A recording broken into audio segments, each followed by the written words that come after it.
It's Melissa on Spirit Radio. I am here with guest and local mom, local women's speaker, LaCinda Halls. It's me. We're having a lot of fun in the studio here this morning. We're talking about Christmas and what it looks like to share our faith with our kids. I feel like Christmas time is a really great opportunity and just such a fun time of year. But we're just going to talk about what it looks like to be a light in our, with our families, with our kids. What does that look like to you, LaCinda? Well, that is a great question, especially like this week with the kids off from school. I have a son on the autism spectrum, and so he does really well with schedule and routine, and Christmas is the opposite of schedule and routine. So shining the light, like even this morning, was trying not to like shine it in his eyes and hit him with a candy cane because he's having some issues this morning, but aren't we all? I don't know. How are you feeling about Christmas, Melissa? Yeah. I mean, I feel like parenting is still difficult even on like holiday days. I feel like you kind of have this like beautiful view before you become a parent of like, this is what it's going to look like. And Christmas is going to be so magical, but parenting is still hard. And I think being a light to my kids looks like loving them even in those difficult moments. Mm-hmm. We had one of those last night, and just being really authentic and vulnerable. Parenting is not easy. And I think what you're saying too, like they're out of routine right now. Yeah. So I'm sure a lot of moms can relate to that. Yeah. Our expectations of what Christmas should look like do not meet the reality so many times of what Christmas looks like. So to be a light in your family, I think let's dial it back just a little bit. So we talk about the light a lot, and we see Christmas lights, and there's the lights over here, and it's shiny. But when you say the light in our family, what's the image, or what do you think of when you think of that? Yeah, I mean, I think from I would say a theology perspective. Let's get theology in here, please. Jesus is the light. He calls himself, I am the light of the world, and we're supposed to duplicate that, not just in our communities. And I almost feel like it's easier to show that outside the walls of our own home. Amen, amen, amen. And I feel like it's almost harder in our families, because I feel like that's where we let our guard down. That's where we, become our full selves in our home. And so I think it can almost be harder to be the light in our own home. I agree 100%. I feel like sometimes I am white noise in my own home because they hear me all the time. They know my buttons, and do your kids push your buttons just to push them sometimes? No one else's kids do, right? That's just mine. They are great. My kids are awesome, and I couldn't have asked for better kids.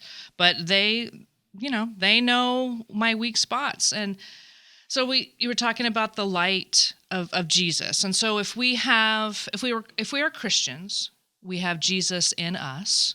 So therefore, we have the light. We have the light of the world in us. And Jesus says, we're the light of the world, a city on a hill. And so what does that look like? Well, it looks like the greatest commandment. It looks like love the Lord your God with all your heart, with all your soul, with all your mind, and your neighbor as yourself. So for showing light to our families, because I feel like white noise so often, it's involving my family in loving the Lord your God with all your heart, soul, mind, and loving our neighbors as ourselves. And that can look as simple. I say simple, but sometimes it's not. When you're in the grocery store and the clerk is obviously been working a long shift, and maybe not everybody's been nice to him or her, it's smiling at them, it's making eye contact, and saying, thank you for doing a good job, and having your kids there, and maybe encouraging them to do the same thing. It could be, we were talking earlier about making cookies, and it's making cookies and then taking them to a neighbor, taking them to, maybe you have a grandparent that's living in assisted living, and it's making sure you get over there to see them. For me personally, because my kids know my buttons, traffic. I don't know how unless I'm listening to you on the radio, to remind me of what I need to be doing. If I get stuck in traffic, and if you live in Visalia and you've been on Caldwell in the last few weeks, yeah, you know traffic is crazy. People are not very kind. If you live in Fresno, River Park or Shaw Avenue, it is taking the time to not voice maybe your frustration, but praying for the people that are in traffic with you and praying out loud with your eyes open, please, so your kids see that. So much in teaching, we say so much more is caught rather than taught. So it's what are you modeling? And in this season of life, as a mom with older kids, it is being okay with saying no to the busyness of Christmas. It is, we don't need that one more party. We don't need that driving to see more Christmas lights. What I need is more time with them, to be quiet, read the Bible, and model what the light really is. The light is Jesus.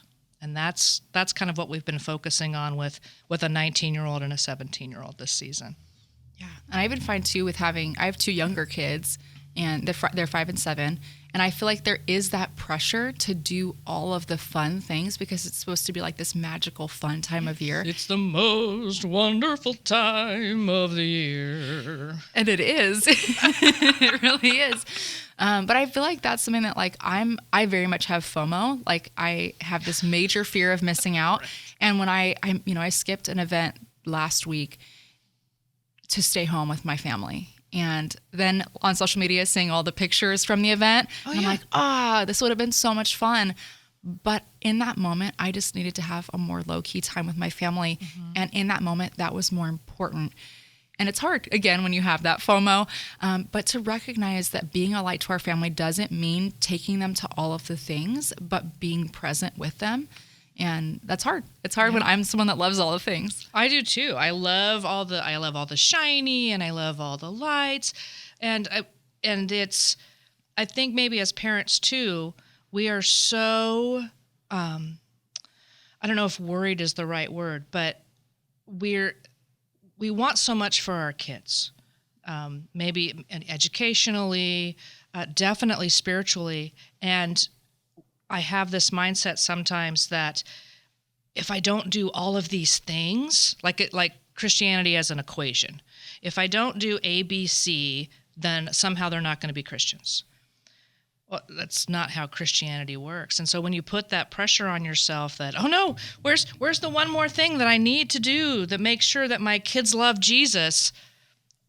It's not how it works, right? It is just showing up for them, shining the light in their lives, and letting Jesus do the work. But that's, as a parent, for me personally, hard to kind of give up that control. For sure. And I think there's so much of this pressure that it's like, if I can make Jesus fun, then my kids will want Jesus. Right. But it's like, but if we can just give them the true message of who Jesus actually is and like live that with our lives, like you said, love God, love other people. Yeah. If we can model that, that's the real Jesus. And that's what our kids really need more than anything else. I want to kind of talk more about like sharing our faith with our kids at Christmas. Like, what are some of those traditions in your home that you use, or maybe if you've used them in the past, to share your faith with your kids? So we have done and tried lots of different traditions, but the thing that really that sticks out to me when the kids were younger, where we bought a nativity set that was one of those kid-friendly, soft kinds of nativity sets. And I would love to tell you it was because of some great spiritual reason, but really it's because our daughter Kyler, who was 3, wanted to play with the pretty porcelain, beautiful one that I had up on the fancy table. That's a whole different issue, right? It's, I actually yelled at her one time, "Don't play with baby Jesus, he's gonna break." And okay, that's theologically bad. And you have a nativity set to remind the kids of what the season is supposed to really be about. So we bought the soft one, and as we read Luke 2, we would have the kids act it out with the figures. And it was great. And my expectation, my mind was that if it was always available to them, they would eventually be comfortable with Jesus and comfortable with the whole scene and would reenact it on their own. I'm a teacher. I'm a dork. I don't know what to tell you. So, and that didn't happen right away. It would sit underneath the Christmas tree, and the kids never really interacted with it until Kyler was about, I'd say 6. So 2 or 3 years of kind of going through this tradition, and I'm not sure if it's working. What does that even mean? So Kyler's 6, Thomas is 4, and we've done our first Sunday Advent reading in Luke 2, and we've had them act it out, and then it goes under the Christmas tree. And then the first week, I noticed that the wise men, one of the kids, because it wasn't me, has taken the wise men and put them like up on the table, and the shepherd and the two soft sheep, because apparently there's only 2 sheep, one's lost and one's found, I don't know, are kind of under the table, and I'm thinking, oh, they're reenacting the story. It's worked. Oh my goodness. Years of doing the Luke 2 story, and they're interacting with the Nativity finally. And so I'm super excited, and I'm also patting myself on the back because, somehow this is something I've done. And this kind of continued for a couple of days, and then we had a new visitor in the Nativity set. Barbie showed up in the Nativity set, and I thought, okay, we're just going to let this go, because Barbie was kind of standing with the shepherd close to Mary, Joseph, and the baby. I'm like, okay. And then the next day, the sheep and the shepherd were out in their pasture, which was the rug, and there was a zebra and a shark in there. That checks out. Right, because that totally happens. And so I'm like, well, all of a sudden, this is not meeting what my expectations were for how to play appropriately with this kid-friendly nativity set. And then one day, because I put all of it back at the end of the night, right? Somehow it's got to be cleaned up. So one day, the next day I come out, and Thomas, who usually doesn't interact, play. So that was huge. He's got the 3 firemen. I'm sorry, they were firemen because the wise men were in the fire truck. And he's got the wise men in the fire truck, and Kyler has arranged the nativity set with Mary and Joseph and baby Jesus in the middle. But baby Jesus is sitting in Barbie's lap, and surrounding the manger is Lightning McQueen and the whole cast of Cars. And because I'm a great parent and, A+ on this was not how I expected the kids to play with the Christmas nativity. So in great parenting style, I say, what are you doing? You're not supposed to play with the nativity set like this. There is no Barbie. There is no Lightning McQueen in the Christmas story. And my 6-year-old daughter looks up at me and she said, I thought Jesus was for everyone. Mic drop from the 6-year-old. And at that was the point where she reminded me what the true meaning of Christmas was. That Jesus comes for everyone. It is not about the figures in that nativity set. It is about all the people that are drawn to Jesus. And she understood that in a way that I did not expect and I did not anticipate. And so from that point on, our kid-friendly nativity really had no boundaries about who could be in there. Sometimes it was Barbie. Sometimes it was all 74 of her stuffed animals Yeah, it's true. We had her count one year. So I say all that to say this. You read the story to the kids, you pick some traditions, and then hold those in an open hand, because Jesus is going to work what he's going to work. And it can be a beautiful thing if you get out of your own way. I think that is like the most important thing, is like we have this expectation of what the nativity scene looks like, or this expectation of what the gospel is supposed to look like. And we almost need to, I guess, just like give it, like you said, this holding it with open hands and saying, this is what Jesus is. He is love. He is light. Mm-hmm. And being able to present that to kids, I feel like they understand that more than we give them credit for. I agree. And I think for us to be able to have those expectations and hold them loosely is powerful. I want to kind of actually talk about that. Expectations. I feel like sometimes we have these really big expectations of what Christmas is supposed to look like. And obviously when you throw kids in the mix, it gets even more crazy. Hello. And extended family and all that stuff. Yeah. How do we hold those with open hands? So for me, when my very high expectations aren't met, and they rarely are, because we have these giant, like shiny, Instagrammable social media ideas of what the perfect Christmas looks like, or the perfect Christmas dinner, or Christmas card pictures. Oh my, yeah. Let's just roll all of our eyes now. We don't look like that all the time, all right? It's been a couple of years since we've taken any. The Christmas card pictures that I was going to send out that we didn't end up sending out is our Halloween picture where we're all dressed like M&Ms. So maybe that'll come first of the year, right? It's really who we are anyway. So when I think about my expectations, I think about the definition between what the idea of something is versus what the ideal is. And I'll give you a Christmas cookie example. When I think about making Christmas cookies with the kids, the idea is spending time and making Christmas cookies. That sounds really reasonable.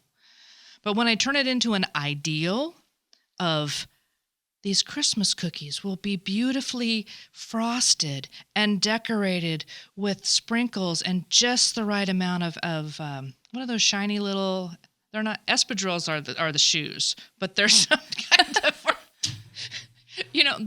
the big round ones. And the snowman looks exactly like a snowman.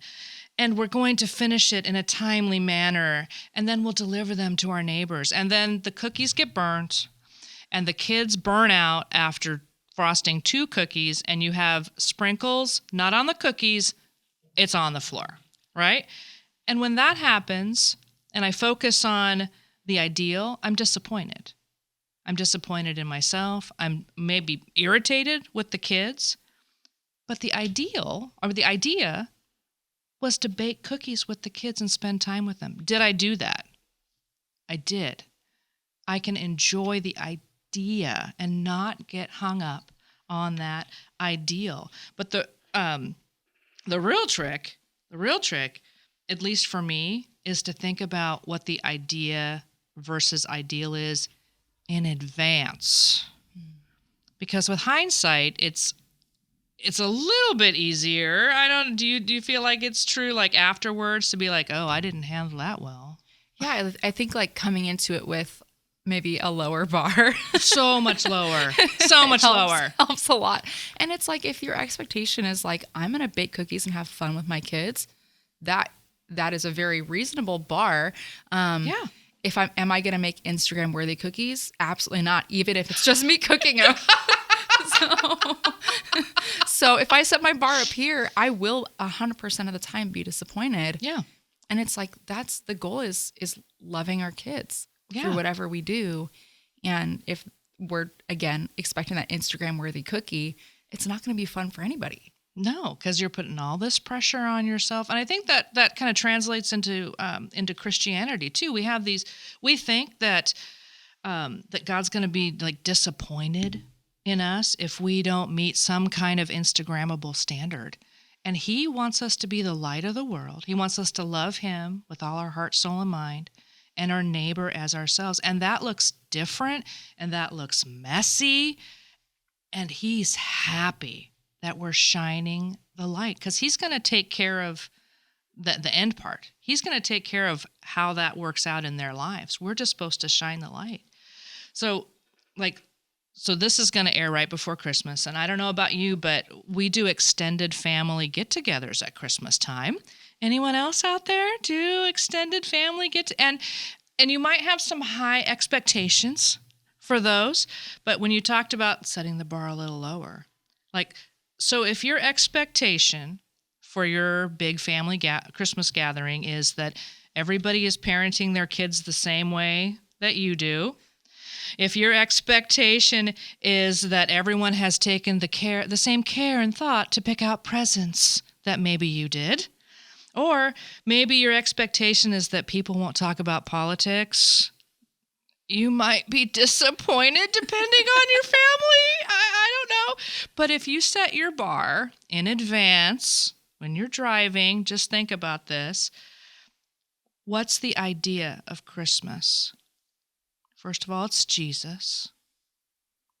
Second of all, if you're getting together with your family, it's about spending time with your family. And if you can focus on the time and focus on the people, and you can let all that other, with lots of prayer, can let all of that kind of fall off your back, because it's spending time, it's shining a light of Jesus into your family and not getting worked up over what your expectations of what that's going to look like.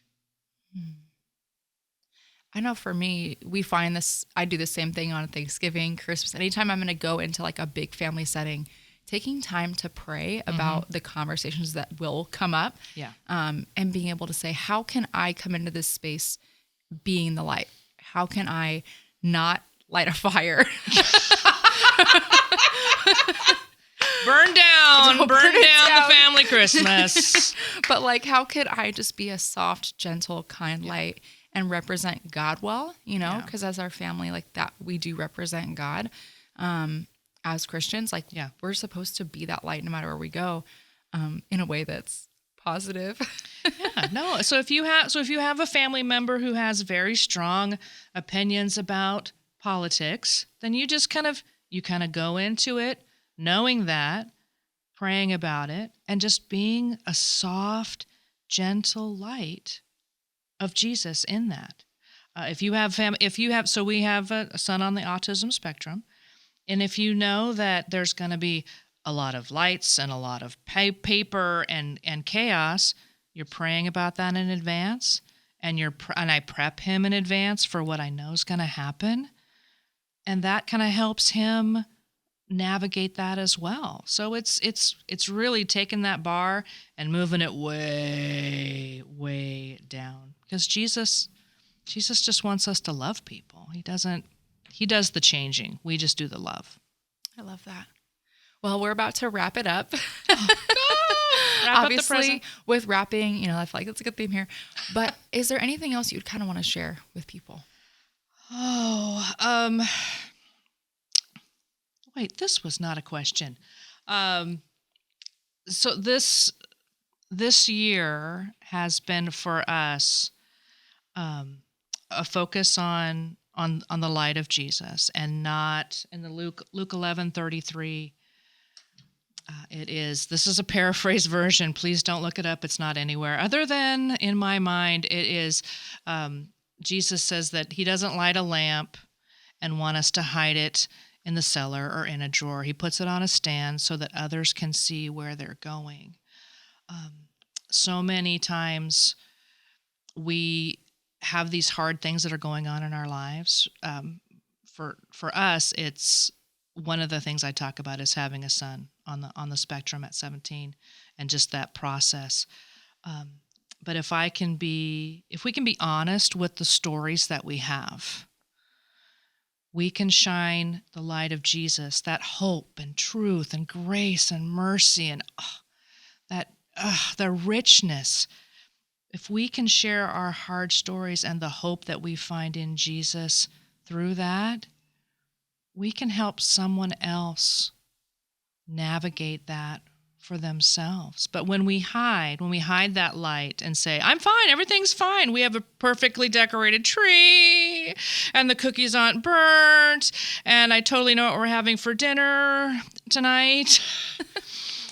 If we hide behind that, we don't really show the true love of Jesus, which is Jesus loves us in our mess. He loves us. I think he actually loves us. Can he love us more when we're honest about how he's been in our lives? I don't know if that's theologically correct, but I know I love Jesus more when I can be honest with people about how he has shown a light in my life, and then I can shine that back into other people. I definitely resonate with what you're sharing about. It's almost easier to want to hide our light, especially when we're going through a hard season of life, or maybe we feel like our story is too much. But I think it's when we are able to share the light of Jesus in our stories, in the grief, in the loss, in the pain and the suffering that we've gone through, and saying God was still good in those seasons. Yes. And we can almost be not a better light, but a brighter light for those that are experiencing those things currently. And that's been a big thing in my story, is just seeing how God has used my pain points, the broken parts of my soul, to give hope to other people that are in it right now. It's authentic. It's authentic. I mean, I can speak to a mom who has a special needs kid. Okay. Because I've been there. No one understands specifically your pain, but it's in my repertoire, right? I can kind of relate. I can't speak to someone who has successfully launched a kid into adulthood. I'm still trying to do that. I would like to find someone who could help me with that, actually. So, but yeah, it's an authenticness that, I mean, wouldn't you? I had someone one time who, a prolific piano player, self-taught. He was brilliant, and I asked him if he would consider teaching piano to our daughter. And he said, he goes, what you want in a piano teacher is not me. He goes, you want someone to teach your daughter who has struggled to learn piano themselves. He goes, I don't understand why people don't pick this up quickly, because I did. And I thought, that is an amazing thing, because you want someone who knows your pain points and still chooses to enjoy Jesus, who still trusts in Jesus. It brings an authenticity and a connection that I think someone who hasn't struggled with that can't really deliver. I think just being able to be reminded that, like, Jesus wasn't just this baby in a manger that we celebrate once a year. Like, he is a God that came to earth, Emmanuel, God with us, to grow up, live this amazing, incredible, perfect life without sin, to go to a cross, die for us, rise from the dead, be on, seated up in heaven. Yes. I mean, it brings us hope all year long. And I think we get so wrapped up sometimes in the smallness of our faith that we don't always realize what that means, the power of what that means for us to overcome those difficult moments, those moments that do feel dark. And I think for those of us that have experienced that light, we can be that light to other people and remind them in those dark moments, you're not alone. God sees you and you are loved. And I think it's those simple moments. I think those that have withstood dark moments and dark seasons, to be able to bring that hope at Christmas and obviously all year round too. But yeah, I know. We were talking before we went on air about Christmas Eve service and the candle in the church that I grew up in, and the church that you grew up in. It was we would sing Silent Night, And one person probably can't do this anymore because, it's a live candle. Oh, danger, danger. But you take that one candle lit, and then you touch it to the person next to you who has their candle. And then slowly, all the candles in all the congregation are lit from that one flame. And I can still see that image of one candle lighting all the candles. And as we're singing Silent Night, Holy Night, all is calm, all is bright. That's what Christmas should be. It's lighting each other's candles, and then the next person lights the candle. And here we are, the church, a light on a hill for the world to see. That is what it's all about. I have nothing else to add. I know, I'm sorry. What do I say? Well, thanks, LaCinda, so much just for hanging out with us today and just sharing the reason for Christmas, why we're celebrating this Sunday. So thank you so much, LaCinda. Again, if you're not already following LaCinda over on social media, you can find her on Facebook at LaCinda Halls, Christian speaker.